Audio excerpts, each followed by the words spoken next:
lever pour sa prophétie, c'est affronter les défis au-devant de nous. C'est sortir des rancœurs, sortir des émotions, sortir des envies, sortir des mauvais sentiments. C'est quitter certains lieux et certains environnements. Si tu as reçu un message de Dieu, si on t'a donné une parole du Seigneur, si on t'a communiqué une prophétie venant de Dieu pour ta vie, elle ne mentira pas. Alléluia. Telle qu'elle a été relâchée, elle s'accomplira dans ta vie. Certainement. Le Seigneur annonce de grandes choses dans la vie d'Abraham. Mais il dit, quitte la maison de ton père pour voir la réalisation. Pour voir l'exaucement des paroles annoncées sur ta vie, il faut que tu quittes. Tu dois quitter les raisonnements. Tu dois quitter les mauvais caractères. Tu dois quitter les mauvaises compagnies.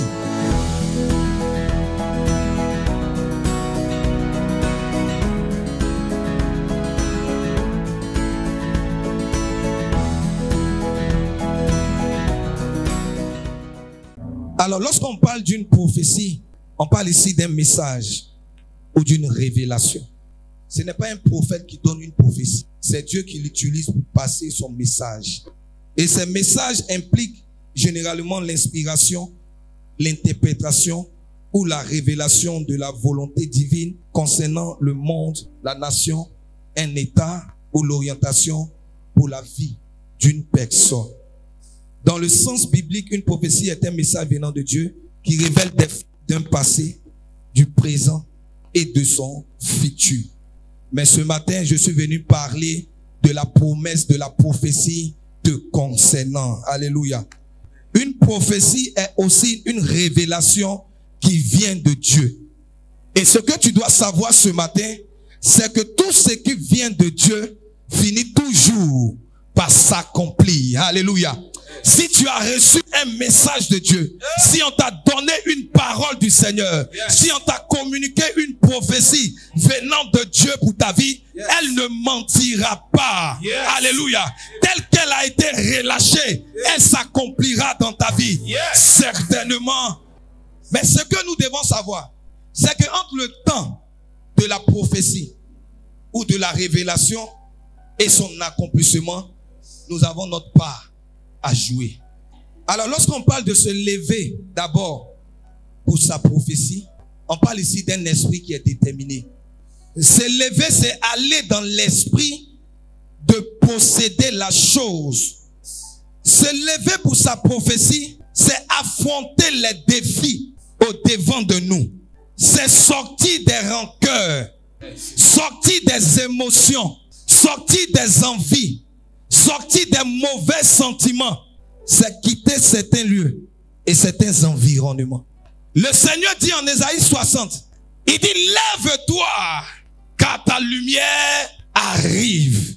Et ce que je veux dire ce matin, c'est que lorsqu'une lumière vient dans la vie d'une personne, elle vient pour un but précis. Lorsqu'on parle de lumière dans un endroit, c'est parce qu'auparavant, il n'y avait pas de visibilité. Et la Bible dit, une lumière se lève sur ta vie. Je ne sais pas quels sont les endroits sombres de ta vie actuellement. Le temps est venu pour toi aussi, afin de ne plus être toujours la victime des attaques, afin de sortir des combats, de sortir des œuvres de la sorcellerie. Regarde, une année ne peut pas définir ce que Dieu va faire dans ta vie. Je suis en train de dire à quelqu'un ce matin, peu importe les échecs que tu as connus, peu importe les souffrances que tu as connues en cette année, peu importe les limitations, les complications, les attaques, peu importe ce que l'ennemi a prévu faire contre toi en cette année, tu termineras cette année dans la joie au nom de Jésus. Quand une parole est relâchée sur ta vie, ce n'est pas pour que tu sois encore à la même place. Ce n'est pas pour que tu sois encore dans le même état. Ce n'est pas pour que tu sois dans les mêmes pensées, les mêmes raisonnements. Le Seigneur annonce de grandes choses dans la vie d'Abraham. Mais il dit, quitte la maison de ton père. Pour voir la réalisation, pour voir l'exaucement des paroles annoncées sur ta vie, il faut que tu quittes. Tu dois quitter les raisonnements. Tu dois quitter les mauvais caractères. Tu dois quitter les mauvaises compagnies. Est-ce que tu as quitté? Parce que tout commence d'abord par un sacrifice. Je disais tout à l'heure que Dieu parle, Dieu révèle. Mais entre le temps où Dieu parle et le temps de l'exaucement, tu as aussi ta part à jouer. Ça veut dire que Dieu t'a tellement béni, t'a tellement rempli, il t'a tellement donné cette grandeur qui est son esprit en toi. Donc Dieu trouve bon de ne pas te dire tout le temps des choses. Parce que le Saint-Esprit en toi doit être capable de t'orienter. Le Saint-Esprit en toi doit être capable de te guider. Qu'est-ce qui se passe pour que la parole de Dieu sur ta vie ne trouve pas encore son exaucement? Une prophétie de Dieu sur ta vie vient aussi pour réveiller ton esprit. Elle vient pour te donner des résolutions. La vie d'Abraham a été une vie de résolution, une vie résolue. Lorsqu'une parole de Dieu est relâchée pour toi, elle est déjà dans l'atmosphère. Mais il te faut maintenant te lever pour aller la saisir. Quand Dieu laisse une révélation pour toi, c'est un signe pour te dire qu'il est en train de travailler. C'est le temps pour toi d'aller vers ce que Dieu a dit. De courir après le but que Dieu veut atteindre pour ta vie. Aussi longtemps que tu restes assise ou assis, aussi longtemps que tu restes couché, les événements vont toujours te surprendre. Il y a certains sentiments qu'on n'a pas traités dans notre vie. Et l'ennemi se sert de ça pour freiner les avantages de Dieu pour nous. Parce qu'on refuse de quitter. Tu n'es pas né avec ce caractère, non. Tu n'es pas né avec ce raisonnement. Mais pourquoi est-ce que tu refuses de t'en défaire? Et Satan, tellement rusé, se sert aussi de cela pour dominer ta vie. Pour égarer des gens autour de toi. Habakkuk nous a dit, si elle tarde, pourtant une parole de Dieu ne peut pas tarder. Regardez ici le texte. Quand bien même ils ont la foi, ils n'ont pas reçu ce que Dieu a dit. La faute est à qui? Dieu? Non. Parce qu'on se dit qu'avoir la foi, c'est rester assise. Avoir la foi, c'est attendre et croire que ça va venir un jour. Après, moi aussi, un jour, je pensais que ça allait venir comme ça un jour. Parce qu'il dit, il y a la foi. Je sais Dieu. Donc, les choses que je désire vont venir avec moi par la foi. On dit, ils sont tous morts. Ça veut dire que la mort peut te surprendre dans ta foi. Je parle à quelqu'un? J'ai dit, la mort peut te surprendre dans ta foi. Je refuse. Merci, mon frère. Quand bien même tu as la foi, la mort est capable de te surprendre. Et tu vas voir comme ça de loin ce que Dieu a promis faire dans ta vie. Ce que Dieu a dit dans ma vie, ce que Dieu a annoncé sur ma vie, ne doit pas tarder. Et le plus souvent, quand Dieu parle, on manque de lui demander, Seigneur, mais comment est-ce que je dois faire? L'ange est venu annoncer une très grande nouvelle à Marie. Il a dit à Marie, tu seras enceinte. Et celui que tu enfanteras là, va venir sauver le monde. Marie n'a pas dit non. Elle a laissé l'ange parler. Quand l'ange a fini son dossier, elle lui a dit, comment cela se fera-t-il? Voici des choses qui attirent l'attention de Dieu vers le sujet qui te concerne. Dieu peut donner une révélation devant nous tous. Et puis ta question, c'est entre toi et lui. Elle dit, comment cela se fera-t-il? De un, je suis vierge. Et il dit, l'homme du Saint-Esprit. Le Saint-Esprit te couvrira de son nom. Elle a su que ce n'était pas une œuvre Chanel. Le temps est venu, bien-aimé, que tu te lèves, que tu ne laisses pas une parole de ta vie passer. Ce que Dieu dit pour toi, il faut que tu sois capable de les voir et de témoigner de cela.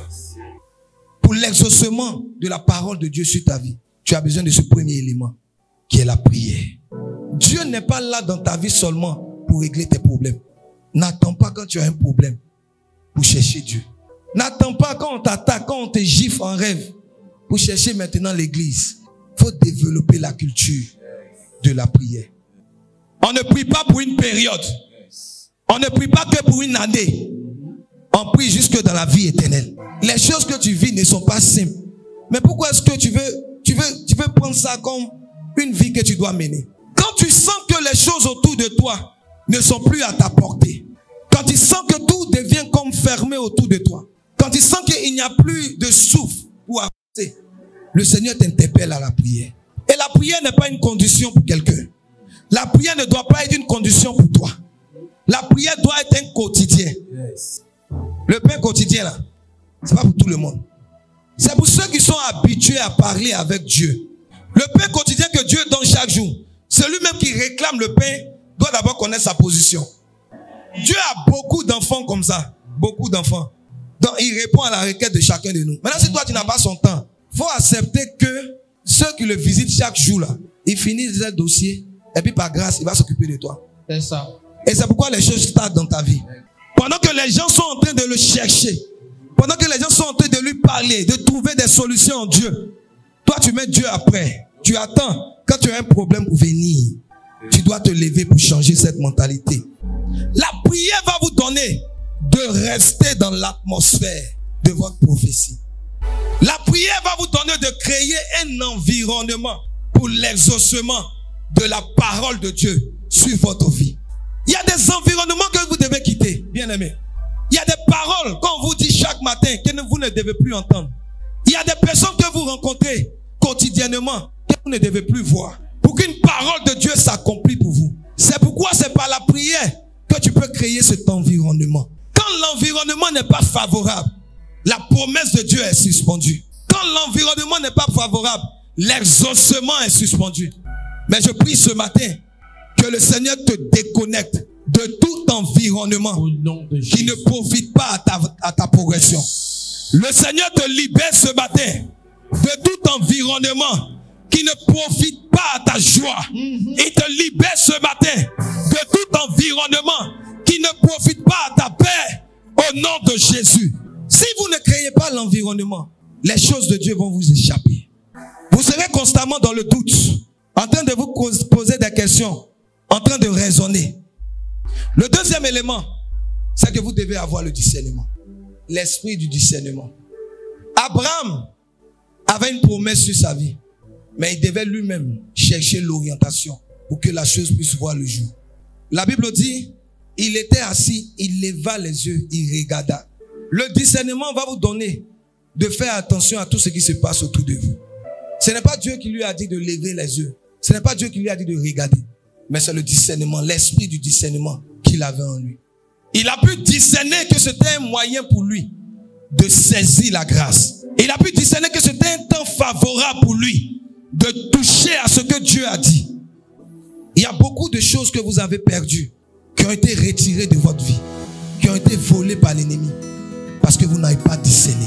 Vous n'avez pas discerné à quel moment le Seigneur avait attiré cette chose à vous. À quel moment le Seigneur a ouvert pour vous cette porte. Pourquoi? Parce que le discernement vous a échappé.